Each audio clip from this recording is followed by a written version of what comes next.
जय हिंद। देखिए, आज हम समझने वाले हैं कि ये स्टैम्प पेपर होता क्या है, क्योंकि आप देखते होंगे ना कि बहुत ही न्यायालयों में यानी कोर्ट वगैरह में स्टैम्प पेपर का बहुत महत्व है।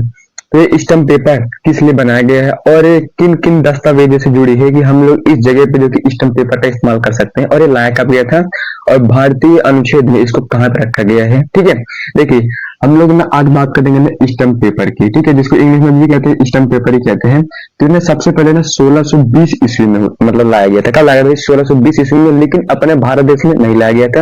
ये 1620 ईस्वी में अनदर कंट्री में लाया गया था। देखिए, स्टैम्प पेपर जो है, ठीक है, उसको ना नीदरलैंड कोई मतलब किसी कंट्री का नाम है नीदरलैंड।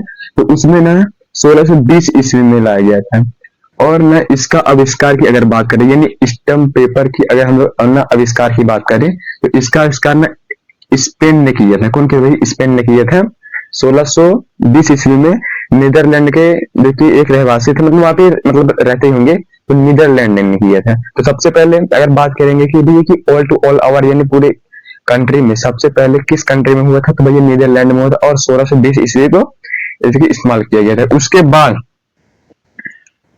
1651 में कितना भैया? 1651 में फ्रांस में हो गया था, और 1694 में ब्रिटेन में, यानी 91 में ये हुआ था, 1691 में फ्रांस में, और 1694 में ब्रिटेन में हुआ था। ठीक है, उसके बाद में इस मतलब 1694 के बाद अमेरिका में, भारत में और अन्य जगहों पर ना इसका देखिए महत्व हो गया है। किसका भाई? स्टैम्प पेपर का। अलग अलग जगहों पर ये अलग अलग है। उसके बाद ना अपने भारत देश में देखिए किस तरीके से लागू किए गए, तो उसके भी कुछ नियम कानून है। नियम कानून क्या है ना, ब्रिटेन ईस्ट इंडिया कंपनी, आपको पता था कि भाई जब हम लोग गुलाम थे तब जो कि ईस्ट इंडिया कंपनी थी। तो ना ब्रिटेन ईस्ट इंडिया कंपनी जो थी, ठीक है, उसमें ना 1797 में, देखिए ना 1797 में विलियन यानी वीआई लागू किया गया था ना। तो उसमें ना भारत को देखिए स्टैम्प पेपर अधिनियम लाया गया था। मतलब किसमें? 1797 में। उसके बाद आप अभी यहाँ पे आइए 1860 ईस्वी में। कब भैया? 1860 ईस्वी में ना पूरे भारत में देखिए लागू कर दिया, हर जगह पे 1860 ईस्वी में पूरे भारत देश में इसको लागू कर दिया जाए। कब भैया? 1860 ईस्वी में पूरे भारत देश के लिए हर जगह पे हर एक राज्य में देखिए लागू कर दिया। उसके बाद इसमें देखिए संशोधित करना पड़ा था कि किसमें भाई? स्टैम्प पेपर में इसको मतलब संशोधित करना पड़ा था कि हम इस स्टैम्प पेपर को देखिए संशोधित करके 1899 के अनुच्छेद 268 में रखा गया भाई। किसमें? 68 में। ये देखिए इसका जो कि संशोधित करने के बाद ना भारत के अधिनियम 1899 में जो है ना इसको ना अनुच्छेद 267 में रखा गया था भैया। कितना? 268 में रखा गया था इसको। ठीक है, उसके बाद देखिए ना स्टैम्प पेपर जो है, स्टैम्प पेपर का इस्तेमाल भैया किस जगह पे किया जाता है? स्टैम्प पेपर का इस्तेमाल किस जगह पे किया जाता है? मतलब जिस किसी जैसे मान चलिए ना, आप अगर किसी को कुछ बोल रहे हैं तो आप वो बाद में करेंगे या नहीं करेंगे, आपकी जमीन है, आप बोल रहे कि हम आपको बाद में दे देंगे, तो आप देंगे या नहीं देंगे। तो इस तरीके के मामले को, दस्तावेज के मामले को कब तक सीमित आप देखिए वैधता देंगे, इसी के आधार पर स्टैम्प पेपर का देखिए इस्तेमाल होता है। तो इसका ना देखिए किसी भी दस्तावेज का ना कब तक कि आपने वैध के लिए आपने बोला है तो उसके लिए किया जाता है। उसके बाद स्टैम्प पेपर जो है ना वो कोर्ट में बिना किसी वकील, अपील, दलील के ये आपको मान नहीं जाएगा। कोर्ट में एक देखिए ये स्टैम्प पेपर एक देखिए सरकारी दस्तावेज है, तो इसको ना बिना किसी अपील, वकील, दलील के आपको मतलब कोर्ट को मानना ही पड़ेगा। कोर्ट इसको मान ही देगा। आपको कुछ आप कुछ बोलिए नहीं बोले, आपका उस चीज पे साइन है तो कोर्ट आपको देखिए मान लेगी कि भाई ये आपने किया है। उसके बाद स्टैम्प पेपर की ना कब तक वैधता रहती है?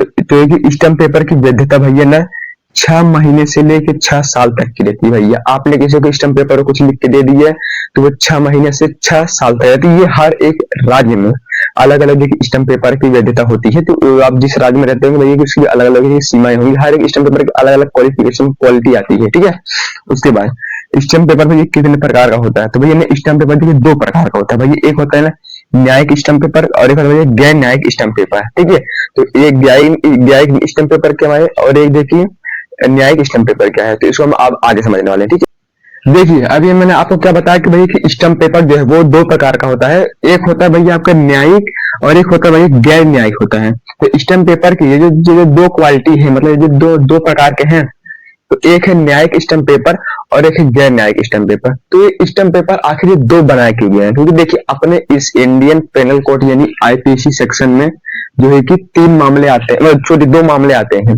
एक मामला आता है भाई अपराध से लेके, और एक मामला आता है भाई सिविल, यानी मतलब शादी और जो कि प्रॉपर्टी से, तो ये सब है कि ये सब सिविल मामले हैं। तो इसी को मद्देनजर रखते हुए ना स्टैम्प पेपर जो है वो दो प्रकार का है। एक जो है भैया आपका न्यायिक स्टैम्प पेपर, इसको हम लोग बोलते हैं भाई ना न्यायिक स्टैम्प पेपर को सिविल ही बोल सकते हैं भाई, क्योंकि नहीं ना सिविल मामले में और अपराधी के मामले में, तो ये सब मामले में जो कि न्यायिक स्टैम्प पेपर आता है सिविल में, और जो कि किसी भी अपराध को से रिलेटिव मामले में न्यायिक आता है। और गैर न्यायिक स्टैम्प पेपर जो है, मतलब गैर न्यायिक स्टैम्प पेपर ये इसमें आता है जिस मतलब जैसे कोई आदमी है वो किसी को अगर आपको बोल दिएगा कि भाई कि हम आपको ये काम करेंगे फिर नहीं करेंगे, हम आपको जमीन दे देंगे, तो वो सब के मामले यानी लेन देन के लिए जो कि गैर न्यायिक स्टैम्प पेपर देखिए इसका काम आता है। ठीक है, अब देखिए स्टैम्प पेपर जो है वो उसमें ना एक वाटर मार्क रहता है, मतलब ये देखिए आप जब भी देखेंगे ना तो स्टैम्प पेपर कुछ ऐसा रहता है, तो उसके ऊपर यहाँ पे लिखा भैया कि भारतीय लिखा रहेगा, और नीचे लिखा रहेगा भैया कि ये न्यायिक ही या फिर गैर न्यायिक है, और उसके नीचे ना किसी भी कंट्री यानी मतलब किसी भी स्टेट का नाम लिखा रहेगा, और इतना पूरा पन्ना जो कि सादा रहेगा, आपको जो भी लिख करके यहाँ पे सिग्नेचर करा सकते हैं। ठीक है, और इसी में एक वाटर मार्क होता है भैया, इसी में एक वाटर मार्क होता है जिसको भी हम लोग ना प्रकाश संश्लेषण यानी सूर्य के प्रकाश से या फिर किसी भी लाइट की मदद से हम लोग देख सकते हैं कि इसका कब तक जो वैलिडिटी है। और उसके साथ साथ में इस स्टैम्प पेपर में एक जो है कि ना कोड होता है भैया, तो उस कोड से भी हम लोग पता कर सकते हैं कि इसका कब तक जो है कि एक्सपायरी डेट है। आपको पता है कि भैया कि 6 महीने से लेके 6 साल तक जो कि एक्सपायरी डेट होता है किसका, स्टैम्प पेपर का, और ये हर एक अलग अलग जगह पे अलग अलग होता है, हर एक स्टेट पे अलग अलग होता है, जिस स्टेट में जैसा है वैसा होगा। उसके बाद में अगर किसी ने स्टैम्प पेपर का गलत उपयोग किया है, मतलब गलत तरीके से इसका उपयोग किया है या किसी को फंसा रहे हैं, तो उसके खिलाफ जो कि पुलिस कंप्लेन भी होता है। ठीक है, और स्टैम्प पेपर जो है ना तो मतलब 10 रुपए से लेकर 1000 रुपए तक का आता है। कितना भाई, 10 रुपए से लेकर 1000 रुपए तक, जैसा जिसका मामला होता है। अगर लाखों करोड़ों की डील है तो फिर 1000 रुपए वाले स्टैम्प पेपर पे होगा, अगर ये नॉर्मल छोटा मोटा तो फिर 100 रुपया 10 रुपया इसमें होता है स्टैम्प पेपर पे। ठीक है, तो उम्मीद करते हैं दोस्तों कि आपको स्टैम्प पेपर के बारे में सब जानकारी पसंद आएगी। तब तक के लिए